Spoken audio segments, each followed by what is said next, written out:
Hi, Coach Laurel here. Have you ever wondered what your potential is? How would you know if you reached it? Or do you ever sense that there's more potential within you that you would love to explore? Well, the irony with human potential is this. The minute we define it, we incidentally limit it because we've placed a box around it. So, where is the line? In the next few minutes, I will share with you 3 secrets that I've uncovered about your potential and my potential.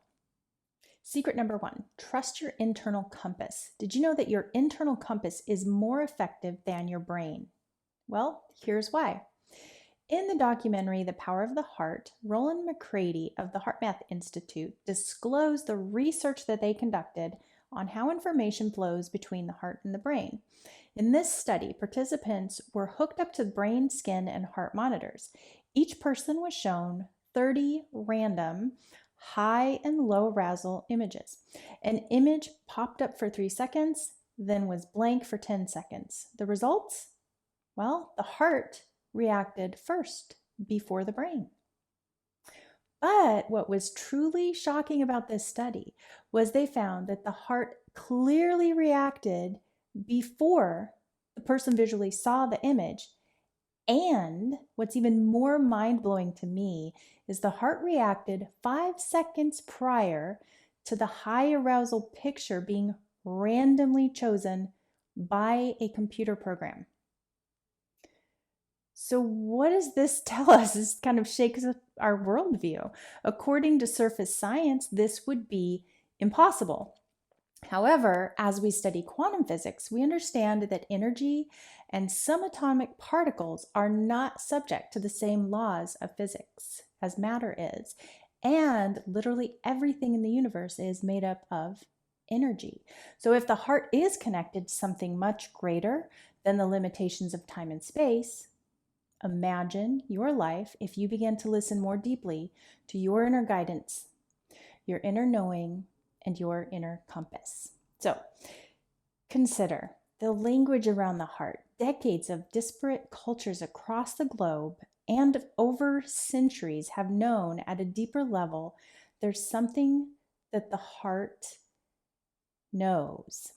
The Egyptians in the mummification process would remove all of the organs, but they would leave the heart.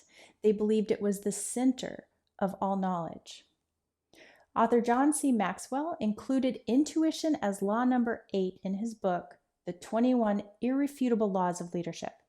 As a personal coach, I help people tap into deeper potentials within themselves, and I've learned that my client's internal compass is the most powerful asset that they have. It reveals shortcuts to success, it reveals deeper truths, and unlike the mind, it's incapable of self-deception. So, secret number 1, trust your internal compass. Secret number 2, there are 2 journeys to reaching your potential. In my work as a coach, I discovered that there are 2 journeys people must take to fully realize their potential. I call the first one the guided journey. On the guided journey, we can be shown the way. We can learn from teachings, mentors, community counselors, books, classes, programs, and so on and so forth.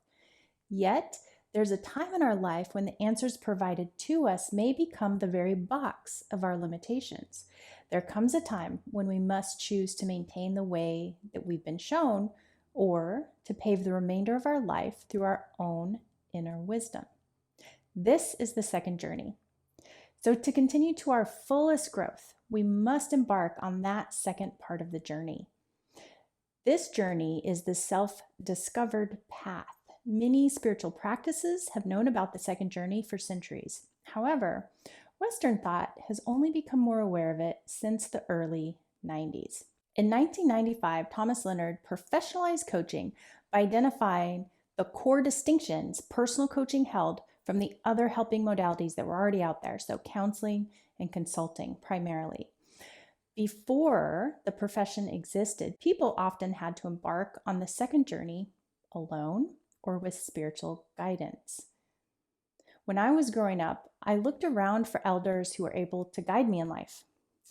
Yet what I found was that there were more olders around me than there were actual elders. that could guide me. And I ended up feeling really lost and confused many times.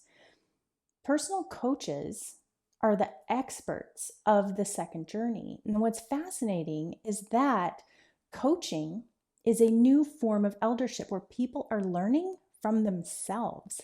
That to me was fascinating and so exciting about the coaching profession.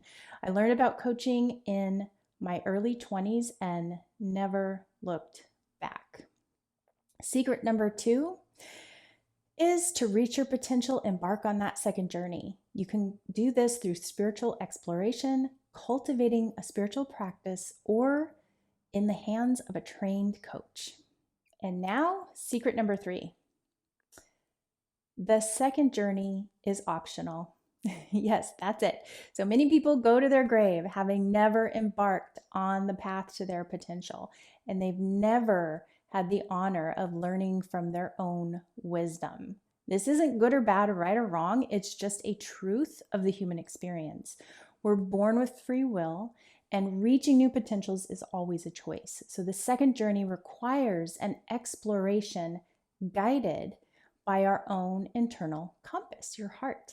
It requires a personal dedication to excellence, and it results in personal expansion. Sue Kidd Monk, author of the Book of Longings, wrote, "You think with your head, but you know with your heart." So that second journey takes us into our heart of knowing so that we can truly start to begin growing. If the heart is connected to something greater, I always wondered then, why is it so scary to trust it? So up next, I will address and answer this question in part 2 called Exploring the Second Journey. So stay tuned. If you love teachings like these and would love to help empower other people's lives with similar concepts and processes and perspectives, I invite you to get to know us. We're the Institute for Integrative Intelligence. We offer ICF accredited coach training programs here to help you create a thriving coaching practice.